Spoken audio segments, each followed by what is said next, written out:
दहिवडी येथील घटनेत घातपातच असल्याचा नातेवाईकांचा आरोप. पुणे दहिवडी येथे झालेल्या घटनेत धक्कादायक प्रकार उघडकीस आलाय. सदरच्या घटनेत मृत साई मांजरे याच्या नात्यातील तरुणानंच अमानवीय कृत्य केल्याची माहिती समोर आलीय. सूत्रानं दिलेल्या माहितीनुसार आरोपाचे नाव अक्षय दत्तात्रय मांजरे, वय वर्ष 22 असल्याचे पोलिसांनी सांगितले.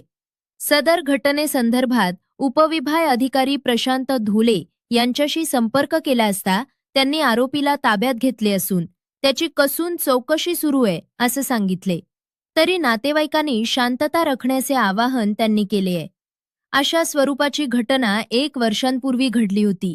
त्यामुळे आता घडलेल्या या घटनेबाबत अजून संशय व्यक्त होत आहे. तसेच या 1.5 वर्षाच्या मुलाचा घातपाती मृत्यू झाल्याचा संशय नातेवाईकांनी व्यक्त केल्यामुळे या घटनेला वेगळे वळण लागले असून हे पोलीस तपासाला देखील मोठी चॅलेंज असल्याचे लोकांकडून मत व्यक्त होत आहे. भरारी न्यूज, शिक्रापूर प्रतिनिधी संदीप धाकुळकर.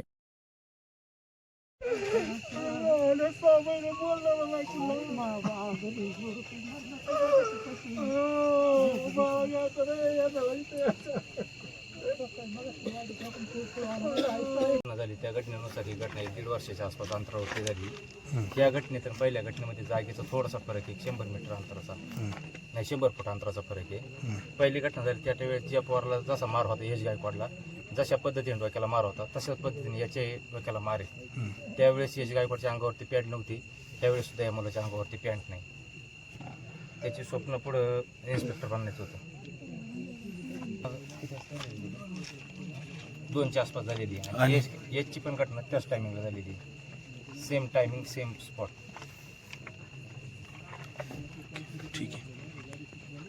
प्रशासन बोलते की आम्ही तपास करतोय, तपास चालू होईल आमचा.